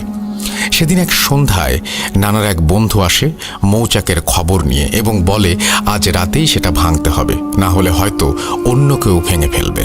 তাই তারা দুজনে মিলে মৌচাক ভাঙার জন্য মশাল, কাঁচি, মধু রাখার পাত্র এবং অন্যান্য জিনিস নিয়ে তৈরি হয়ে থাকে এবং অপেক্ষা করে গভীর রাত হওয়ার জন্য। রাত 10টার দিকে নানা তারা বন্ধুদের সাথে আরেকজন সহযোগীকে নিয়ে 3 জন মিলে রওনা দেন গন্তব্যস্থানের দিকে। মৌচাকটি বিশাল জঙ্গলের ভেতর ছিল। জঙ্গলের পাশেই ব্রহ্মপুত্র নদ। উল্লেখ্য যে এই জঙ্গলটাকে মানুষ এতই ভয় পেত যে দিনের বেলাও সাহস পেত না সেখানে যাবার। জঙ্গলের কাছেই পাঁঠার অর্থাৎ ছাগলের গন্ধ এসে লাগে নাকে। গন্ধ পেয়েই নানাদের সহযোগীরা বলে ওঠে, পাঁঠার গন্ধ ভালো কিছুর লক্ষণ নয়, চলো ফিরে যাই, কালকে আবারও মানুষ নিয়ে আসব। তবে আমার নানার বন্ধুরা নাছোড়বান্ধা, সে আজকেই ভাঙবে। আরেকটা বিষয় হলো নানা এবং তার বন্ধু দুজনেই নামাজ পড়তেন। কিছু সময় চিন্তা ভাবনা করে দুটো মশাল জ্বালিয়ে তারা জঙ্গলে প্রবেশ করতে থাকেন। যত ভেতরে যাচ্ছেন পাঁঠার গন্ধ তত বিকট হচ্ছে। 3 জনই ভয় পাচ্ছিল, তবে কেউ কাউকে বলছিল না। চারিদিক ভীষণ অন্ধকার, সাথে পাঁঠার গন্ধ, এসবের মধ্যে তারা জঙ্গলের ভেতরে এগোচ্ছে। অবশেষে কোনো বাধা বিপত্তি ছাড়া তারা ওই গাছটির কাছে আসে, যেটার মধ্যে মৌচাক। এখানে এসেই তারা থমকে যায়। গাছটি ছিল একটা মাঝারি উচ্চতার বকুল ফুলের গাছ। তবে গাছটির অদূরেই একটা বড় বট গাছ, যেটার গা থেকে ঝুলছে অনেক লতাযুক্ত গাছ। দেখতেই ভীষণ ভয় লাগছিল। তাছাড়া এই বট গাছটি নিয়ে আরও অনেক কাহিনী গ্রামে প্রচলিত আছে। যদিও নানা শিক্ষিত মানুষ, তবুও মনে মনে ভীষণ ভয় পাচ্ছিলেন। নানা তখন তার বন্ধুকে বললেন, রহিম, এটা 3 জনে ভাঙা সম্ভব না, চলো ফিরে যাই। সাথে সাথে একটা শব্দ কানে আসে, ফিরে যাও। কিন্তু অন্য কেউ এই শব্দটা শুনতে পায়নি। নানা এবার ভীষণ ভয় পেতে শুরু করলো, কিন্তু তার বন্ধুরা নাছোড়বান্দা, তারা বললেন, তোর ভয় লাগলে তুই শুধু নিচের দিকে তাকিয়ে থাক, আমি উঠছি, তুই শুধু বালতি আর কাঁচিটা উপরে তুলে দিস। এই বলে রহিম উঠতে শুরু করলো। নানা আবারও শুনছিলেন কেউ ফিসফিস করে বলছে, ফিরে যাও, বিপদ। কিন্তু নানা এ কথা তাদের বলতেও পারছেন না। নানা ভাবছেন হয়তো রহিম মনে করবে আমি ভয়ে এসব বলছি, আর তাদের সহযোগী যে আগেই ভয় পেয়েছে সে যদি অজ্ঞান হয়ে যায়। এতক্ষণে নানার বন্ধু গাছের ওপরে মৌচাকের কাছে তাদের সহযোগী গাছের মাঝামাঝি দুজনের হাতে দুটো মশাল। মশালের ধোঁয়ায় মৌমাছিগুলো ভয়ঙ্কর শব্দ করে উঠছে, আর নানা গাছের নিচে টর্চ হাতে দাঁড়িয়ে আছে, সাথে একটি বালতি আর কাঁচি। যদিও টর্চ জ্বালানো নিষেধ, টর্চ জ্বালালে মৌমাছি কামড়ায়। এবার নানার বন্ধু রহিম বলল, রশিদ, বালতি আর কাঁচিটা উপরে দে। ঠিক এমন সময় নানার কানের খুব কাছে কেউ বলে ওঠে, পালিয়ে যা রশিদ, পালিয়ে যা, চারপাশটা তাকিয়ে দেখ, পালিয়ে যা। এবার নানা বটগাছের দিকে লাইটের আলো ছড়ে এবং দেখতে পায় যে বটগাছ থেকে লতাগুলো ঝুলছিল সেগুলো হাওয়ায় ভাসতে ভাসতে প্রায় চারিদিক থেকে ঘিরে ফেলেছে এবং আশেপাশের বাঁশগুলো প্রায় শুয়ে পড়েছে। এটা দেখে নানা ভীষণ জোরে চিৎকার দেয় এবং সাথে সাথে যে গাছের মাঝামাঝি ছিল তিনি সেখান থেকে লাফ দিয়ে নেমে পড়েন এবং তিনিও চিৎকার শুরু করেন। নানার বন্ধু রহিম কোনো ক্রমে নিচে নামতে থাকেন। তারা সব কিছু ফেলে সূরা তেলাওয়াত করতে করতে বেরিয়ে আসতে থাকেন। তারা যখন বের হচ্ছিলেন তখন মনে হচ্ছিল জঙ্গলে ঝড় উঠেছে, সব কিছু তছনছ করে দিচ্ছে। তারা যখন জঙ্গল ছেড়ে বেরিয়ে আসেন তখন পেছন থেকে শুনতে পান কেউ বলছে, বেঁচে গেলি। এই ছিল ঘটনা। ভুল ত্রুটি হলে ক্ষমা সুন্দর দৃষ্টিতে দেখবেন। এবং আমি আরও ঘটনা সংগ্রহ করছি, হয়তো আগামীতে লিখব। কামরুল হাসান ফাহাদ, ফুলবাড়িয়া, ময়মনসিংহ। আপনাকে অনুরোধ করব আপনি আরও ঘটনা পাঠান, এবং এই ঘটনার দৈর্ঘ্য যদি আরও বড় হয় তাহলে আমাদের সবার জন্য আরও বেশি ভালো।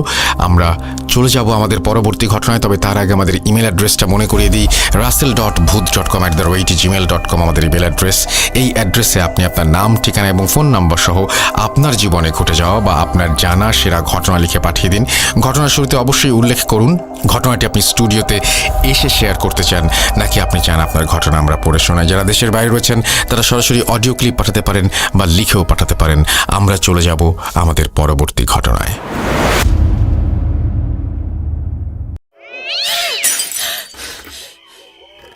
আজ আবার শুনতে পাচ্ছেন শব্দটা? ভয়ের আরেক নাম bhuth.com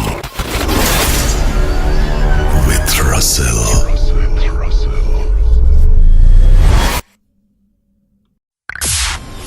Entertainment is a must. শুনুন স্বাধীন পডকাস্ট।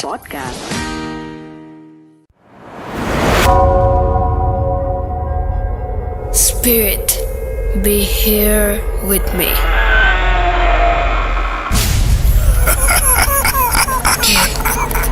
কে তুমি? bhuth.com. The fear returns with Russell.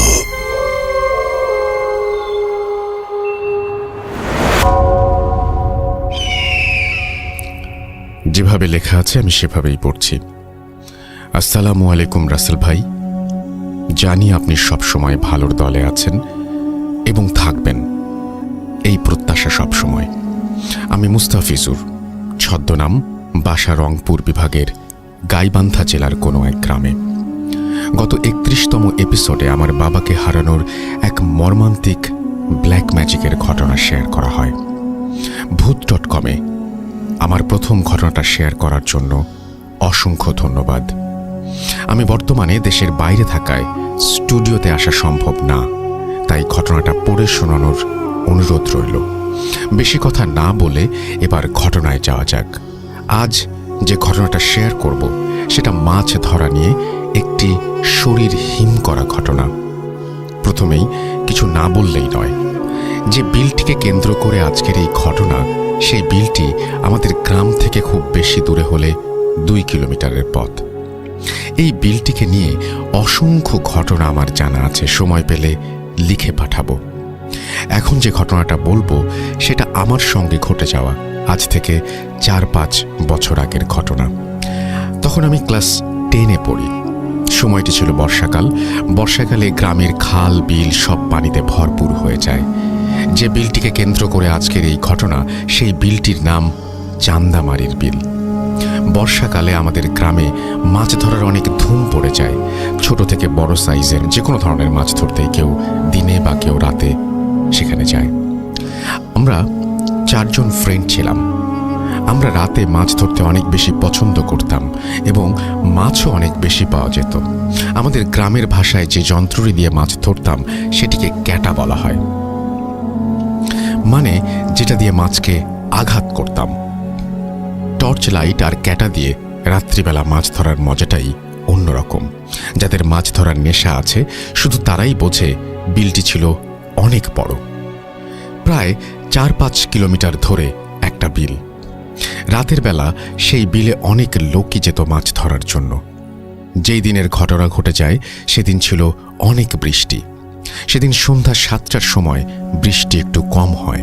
তো আমরা সবাই ভাবলাম যে আজকে একটু তাড়াতাড়ি যাব, কারণ সবাই আবার মাছ ধরতে নেমে পড়লে তেমন একটা মাছ পাওয়া যাবে না। তো যেই কথা সেই কাজ, সবাই সবার মাছ ধরার ক্যাটা, টর্চ লাইট এবং ব্যাগ নিয়ে চলে যাই বিলের উদ্দেশ্যে। তো যাবার পথে আবার হালকা একটু বৃষ্টি শুরু হয়, কিছুক্ষণ পর আবার থেমে যায়। এভাবে আসে যায়, আবার আসে যায়। এমন করতে করতে সবার শরীর প্রায় আধা ভেজা হয়ে যায়। আমাদের ভেতর হঠাৎ একজন বলে ওঠে, চলো আজ মাছ ধরা হবে না, এত বৃষ্টিতে কেমন করে মাছ ধরবো, বাসায় ফিরে যাই। তো আমি আবার বললাম, এতটা পথ যখন এসেই গেছি একটু অপেক্ষা করে দেখি না, যদি বৃষ্টি থেমে যায়। সবাই বলল ঠিক আছে, দেখি কি হয়। আমরা তখন বিলের ভেতর পরিত্যক্ত একটা শেড বা ঘরের ছাউনির নিচে দাঁড়িয়েছিলাম। তারপর আস্তে আস্তে বৃষ্টি থেমে গেল, একেবারে নেই বললেই চলে। আমরা আবার রওনা দিলাম গন্তব্যস্থানে। যাবার পথে আমরা সবাই লক্ষ্য করলাম ঠিক বিলের মাঝে 3টা লাইট দেখা যায়। তো আমরা সেই লাইটের সোজা বরাবর হাঁটা দিলাম। ভাবলাম ওই দিকে কিছু লাইট দেখা যাচ্ছে, সবাই পাশাপাশি থাকলে ভালো হয়, কেননা বিলটা নিয়ে অনেক ভয়ঙ্কর ঘটনা ঘটে যায়, তাই আর কি। কিছুক্ষণ হাঁটার পর আমরা সেই বিলে গিয়ে উপস্থিত হলাম, কিন্তু যাবার পর দেখি লাইটগুলো নেই ওখানে। আমরা সবাই অবাক হয়ে তাকিয়ে থাকি, লাইটগুলো গেল কই? আমরা তো এখানেই দেখলাম, হঠাৎ লাইট 3টি অদৃশ্য হয়ে গেল কেমন করে? পরে বেশি কিছু চিন্তা না করে ভাবলাম হয়তো আমরা আস্তে আস্তে ওরা লাইট বন্ধ করে বাসায় চলে গেছে। বৃষ্টির কারণে বিলের ভেতর আমরা 4 জন ছাড়া আর কেউ ছিল না। কেউ না থাকায় পরিবেশটা কেমন নিস্তব্ধ হয়ে আছে। আশেপাশে কেউ নেই, কারো টর্চও দেখা যায় না। অনেক দূরে শুধু পাশাপাশি 2টো আলো দেখা যায়। তখন আমি ভাবলাম সবাই মনে হয় আসা শুরু করেছে সবেমাত্র। তখন বৃষ্টি একেবারেই ছিল না। আমরা যার যার মতো মাছ ধরতে ব্যস্ত হয়ে পড়লাম। বেশি লোকজন না থাকায় মাছও অনেক বেশি পাচ্ছিলাম। কিছুক্ষণের ভেতর সবাই অনেক মাছ পেলাম। তারপর সবাই একসাথে হলাম। এবার আস্তে আস্তে বাড়ির দিকে হাঁটছি আর মাছ ধরছি। হঠাৎ সবাই দেখি যে একটা জমিতে অনেক মাছ, যা ধারণার বাইরে। সবাই অবাক, এত কম পানিতে অত মাছ কিভাবে সম্ভব? পরে ভাবলাম বৃষ্টির কারণে হয়তো কম পানিতে সব মাছ উঠে পড়েছে। অত কিছু চিন্তা না করে সবাই সবার মতো মাছ ধরতে ব্যস্ত। কিছুক্ষণ পর আমি সামনে দেখি বিশাল একটা বড় মাগুর মাছ। কমপক্ষে মাছটার ওজন 6-7 কেজি হবে, যা অসম্ভব। অত কম পানিতে অত বড় মাছ আসার কথাই না। পরে আমরা আবার ভালো মতো দেখলাম বৃষ্টির কারণে হয়তো কম পানিতে উঠে এসেছে। তারপর মাছটাকে ধরার জন্য আমি অনেকক্ষণ মাছটার পেছনে পেছনে ছুটি, কিন্তু কোনোভাবেই মাছটাকে আঘাত করার সুযোগ পাচ্ছিলাম না।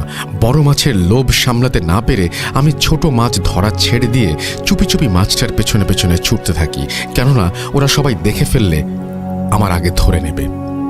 আমি যতবারই মাছটাকে আঘাত করার জন্য মাছটার কাছে যাই, ঠিক ততবারই মাছটা অনেক দূরে চলে যায়। এমন করতে করতে প্রায় 15-20 মিনিট অতিক্রম হয়ে যায়। তারপরও মাছটাকে একবারও আঘাত করতে পারলাম না। এক সময় আমি বিরক্ত হয়ে যাই। তখনও আমার একটুও মনে হয়নি যে এটা কোনো সাধারণ মাছ না, এটা অস্বাভাবিক কিছু। তারপর আমি সবাইকে ডাকতে বাধ্য হই, সবাইকে বলি এই মাছটাকে আমি অনেক সময় ধরে মারার চেষ্টা করছি, কিন্তু আমি একা পারছি না, এত বড় মাছকে একা ধরা সম্ভব না। সবাই মাছটাকে ঘিরে সামনে যাবে এবং যে পাবে সেই মারবে।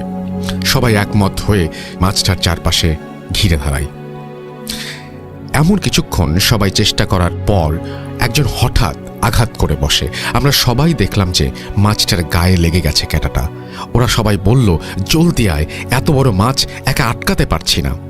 তখন আমরা সবাই দৌড়ে গেলাম ওদের কাছে। ও বলল, সবাই জলদি আয়, এত বড় মাছ আটকাতে পারছি না একা।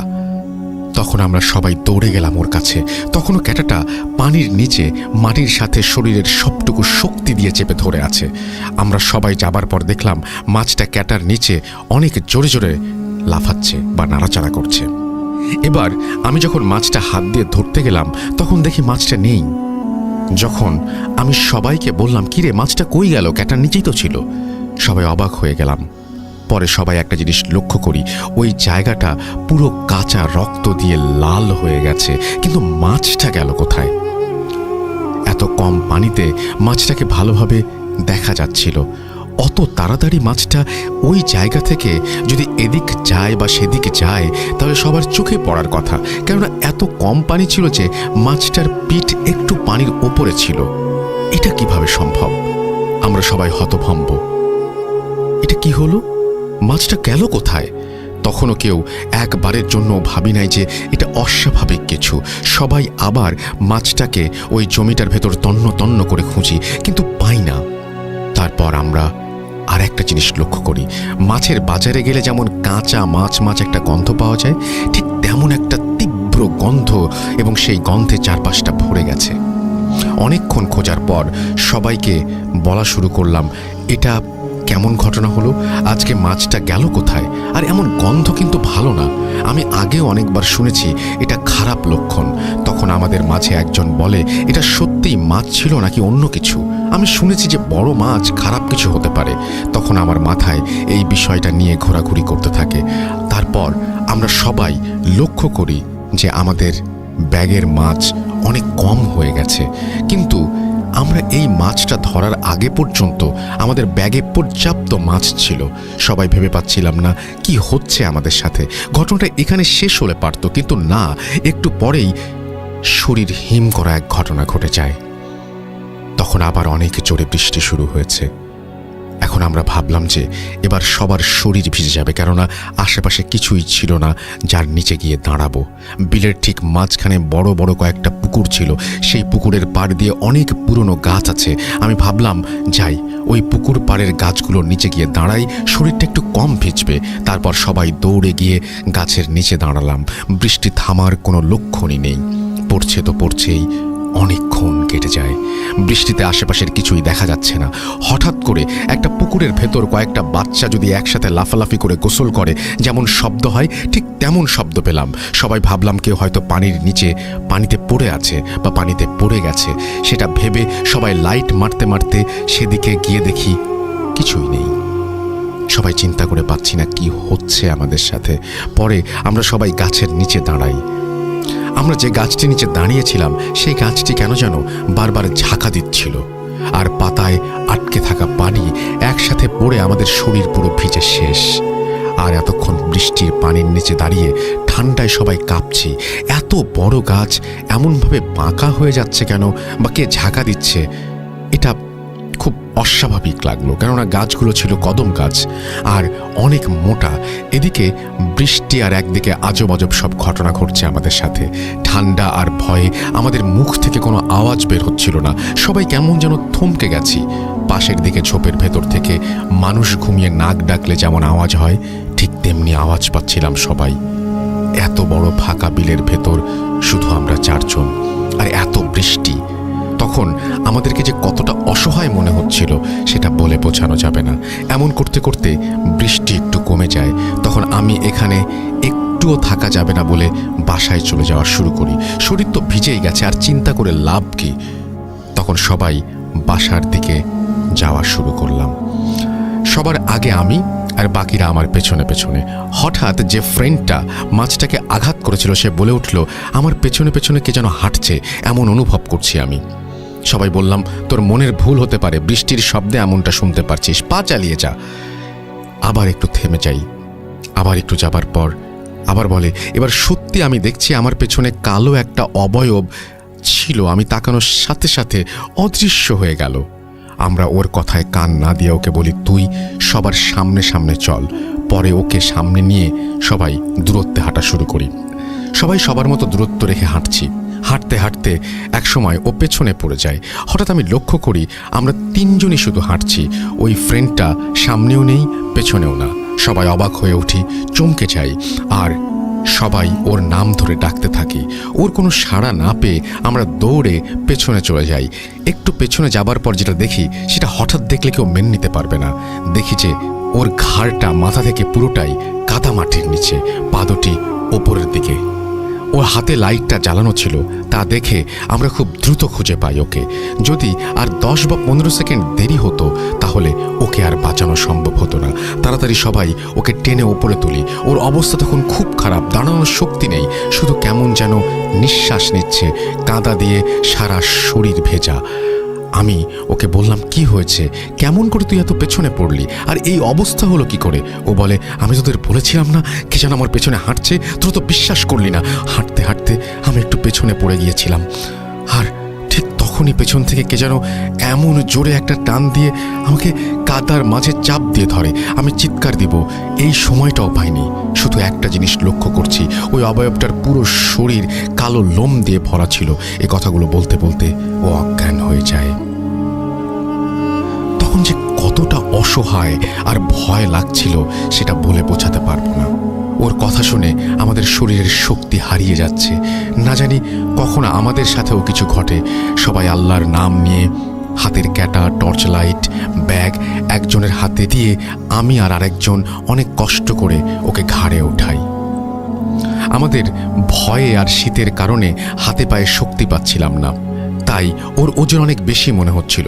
সবাই আল্লাহর নাম উচ্চারণ করতে করতে ওকে নিয়ে খুব দ্রুত বাসায় চলে যাওয়া শুরু করি, আর ওদেরকে বলি সূরা পড়তে থাক। হাঁটছি তো হাঁটছি, পথে যেন শেষ নেই। কথায় আছে, বিপদে পথ এগোয় না। একটা সময় আমরা ওই ফ্রেন্ডটার বাসায় গিয়ে পৌঁছাই। তারপর ওর বাবা মাকে ডাকতে থাকি। অনেক বৃষ্টির কারণে রুমের ভেতর থেকে আমাদের আওয়াজ ওর বাবা মা শুনতে পাচ্ছিল না, নাকি ঘুমিয়ে পড়েছিল জানি না। তখন একজন গিয়ে দরজায় ঠক ঠক করে নক করি। তারপর সবাই বেরিয়ে আসে। এসে এমন অবস্থা দেখে সবাই আমাদেরকে জিজ্ঞেস করে, কিভাবে কি হলো। পরে আমরা সবাই সব ঘটনা খুলে বলি। তারপর ওর বাবা আমাদেরকে এমন রাগ আর বকা দেয়, শুধু মারটায় বেঁচে গিয়েছিলাম। ফ্রেন্ডটার মা বলল, ওরাও তো অনেক ভয় পেয়ে গেছে, ওদেরকে অযথা বকছেন কেন, আগে আমার ছেলেকে সুস্থ করেন। আমরা তখন তাড়াতাড়ি ওর বাসা থেকে ওরই কিছু কাপড় নিয়ে এসে ওর ভেজা কাপড় চেঞ্জ করে দেই। অনেক চেষ্টা করার পর ওর জ্ঞান ফেরানো সম্ভব হচ্ছিল না। ফজরের আজানের পর ওর জ্ঞান ফিরে আসে। সবাই একটু সান্ত্বনা পেলাম জ্ঞান ফিরে আসাতে। ঘটনা এখানেও শেষ না। তারপর ওই ফ্রেন্ডটা অস্বাভাবিক আচরণ শুরু করে। ভাত পানি কিছুই খাচ্ছিল না, শুধু বলতে থাকে, আমাকে কাঁচা মাছ দাও, আমি কাঁচা মাছ খাবো। শুধু এই কথা ছাড়া আর কোনো কথাই সে বলছিল না তার মুখ দিয়ে। একবার শুধু ইশারা করে বলে যে ও একটু ওয়াশরুমে যাবে। আমরা সবাই ওকে ধরে ওয়াশরুমে নিয়ে যাই। তারপর যা দেখি তা দেখে আমার মাথা ঘুরে মাটিতে আমরা পড়ে যাই। দেখি যে সে ওয়াশরুমের মধ্যে শুধুমাত্র চারিদিকে তাজা কাঁচা রক্ত। কাঁচা রক্তে আমাদের চোখ অন্ধকার হয়ে যায়। তারপর যতবারই সে ওয়াশরুমে যায় ততবারই এই একই ঘটনা ঘটে। এটা দেখে গ্রামের সবাই হতভম্ব। পরে সবাই বলে যে ওর বড় কোনো ধরনের অসুখ হয়েছে, কবিরাজ দেখাতে হবে, তা না হলে এভাবে রক্তক্ষরণ হলে ওকে বাঁচানো সম্ভব হবে না। পরে দিনাজপুরের এক কবিরাজকে ফোন দিয়ে খুব দ্রুত আসতে বলা হয়। সেই কবিরাজকে আমি আগে থেকেই চিনতাম, কেননা উনি আমার দুঃসম্পর্কের ভাই ছিল। অনেক বড় মাপের কবিরাজ উনি। ওনাকে দিনাজপুরের চিরিবন্দর গ্রামের সবাই কবিরাজ আব্দুল হাই নামে চিনতেন। সন্ধ্যার একটু আগে উপস্থিত হলেন তিনি আমাদের এখানে। উনি এসেই বললেন, একটা শক্তিশালী খারাপ জিন আসর করেছে। আমি মাগরিবের নামাজ শেষে বিস্তারিত জানাবো সবাইকে। তারপর আমরা ওনার নামাজের ব্যবস্থা করে দেই। উনি নামাজ শেষে বলেন, ওই ছেলে আর ওকে ধরার জন্য শক্তিশালী 2 জন আর ওর বাবা মা সহ একটা খালি ঘরের মধ্যে নিয়ে যাও। পরে আমি ওর বড় ভাই আর ওর বাবা মা ও কবিরাজ সহ একটা খালি ঘরের ভেতরে যাই। তারপর কবিরাজ ওর ওপর সরিষার তেল আর পানি পড়া ছিটিয়ে ওর মাঝে জিনটাকে হাজির করে। কবিরাজ জিনটাকে জিজ্ঞেস করে, কি কারণে ওর ওপরে ভর করেছিস? তখন জিনটা বলে, ও আমার ছেলেকে মেরে ফেলেছে। ও যে মাছটাকে আঘাত করেছিল সেটি আমার ছোট ছেলে ছিল। ওর আঘাতে আমার ছেলে মারা গেছে, তাই আমি জীবনের বদলে জীবন চাই। ওকে কেউ বাঁচাতে পারবে না। তখন কবিরাজ রেগে গিয়ে একটা ছুরি মাটির নিচে ঢুকিয়ে দেয় আর জিজ্ঞেস করে, তুই কোথায় থাকিস? তোর নাম কি? তোর ধর্ম কি? তখন জিনটা বলে, আমার নাম সুলাইমান। আমি ও আমার পরিবার সহ আমরা সবাই ওই বিলে থাকি। আমি মুসলমান, আমরা ওই বিলের মাছ খাই। তারপর কবিরাজ বলে, এখন তুই কি চাস বল? জিন বলে, আমি আমার ছেলের জীবনের বদলে জীবন চাই। কেউ বাঁচাতে পারবে না ওকে। কবিরাজ আরও রেগে গিয়ে বলে, তোকে বোতলবন্দি করতে চাই। তখন জিনটা বলে, আমি ওকে ছেড়ে দিতে পারি, কিন্তু কয়েকটা শর্ত পালন করতে হবে। যদি আমাকে 70 কেজি কাঁচা মাছ আর একটা গরু, 3টা সাদা ছাগল দিতে পারে, তাহলে আমি ওকে ছেড়ে চলে যাব, আর না হলে জীবনের বদলে জীবন দিতে হবে। তারপর কবিরাজ অনেক চেষ্টার পর বোতলবন্দি করার ভয় এবং মারধর করে শুধু 70 কেজি মাছ দিবে বলে রাজি করায়। তখন জিনটা বলে, রাত 1টা থেকে 3টার ভেতর ওই বিলের জমিতে আমার ছেলেকে হত্যা করা হয়, সেই জমিতে রেখে আসতে হবে, কিন্তু 3 জনের বেশি যেন সেইখানে কেউ না থাকে, এবং মাছ রেখে আসার সময় পেছনে তাকানো যাবে না। এই কথা বলে জিনটা চলে যায় ওর ওপর থেকে। পরের দিন রাতে জিনের দেয়া সময় ও শর্ত অনুযায়ী মাছ রেখে আসা হয়। আমি ও ওর বাবা আর ওর বড় ভাই এই কাজটি করি। তারপর কবিরাজ কিছু তাবিজ কবজ করে দেয় এবং আমাদের বাকি 3 জনকেও পরে আস্তে আস্তে সুস্থ করে। তারপর থেকে আজ পর্যন্ত আমি এবং আমার বন্ধুরা সব রাতে কোনোদিন মাছ ধরতে যাবার সাহস পাইনি। এই ছিল ঘটনা। আমি আমার বন্ধুর সাথে ঘটে যাওয়া এক মর্মান্তিক ঘটনা শেয়ার করলাম। কতটা গুছিয়ে লিখতে পেরেছি জানি না। এটা আমার ভূত.com-এ শেয়ার করা 2য় ঘটনা। জানি না কতটা ভয়ের, তবে ঘটনাটা হয়তো শেয়ার না করলে সত্য একটা ঘটনা সবার কাছে না জানাই থেকে যেত শুধু। এখনও অনেকেই আছে যারা জিন বিশ্বাস করে না। তাদের জন্য আমি একটা কথাই বলতে চাই, আল্লাহ পাক প্রথমে জিন জাতি সৃষ্টি করেছেন এবং তারপর মানব জাতি, তাই জিনকে অবিশ্বাস করার কোনো প্রশ্ন ওঠে না। রাসেল ভাই এবং ভূত.com-এর লিসনারদের ভালোবাসা অবিরাম। এভাবেই বেঁচে থাকুক আমাদের প্রিয় রাসেল ভাই আরও অনেক বছর বছর ধরে। ভূত.com দীর্ঘজীবী হোক এই কামনা করে সবসময় পাশে থাকবো ইনশাল্লাহ। ঘটনাটি সিলেক্টেড হলে একটু জানাবেন। এই ছিল ঘটনা, এবং ঘটনাটি অনেক বড়। আমি জানি না আপনাদের কতটুকু ভালো লেগেছে, বাট এই ঘটনাটি খুব অদ্ভুত একটা ঘটনা। লাস্টে মাছ রাখার যে ব্যাপারটা সেটা আমি জানি না, সেটা একটা হয়তো রিচুয়ালের পার্ট, কিন্তু এরকম ঘটনা নিশ্চয়ই আপনাদের সাথে ঘটেছে। আপনাদের কি মনে হয় সেটা অবশ্যই আমাকে জানাবেন।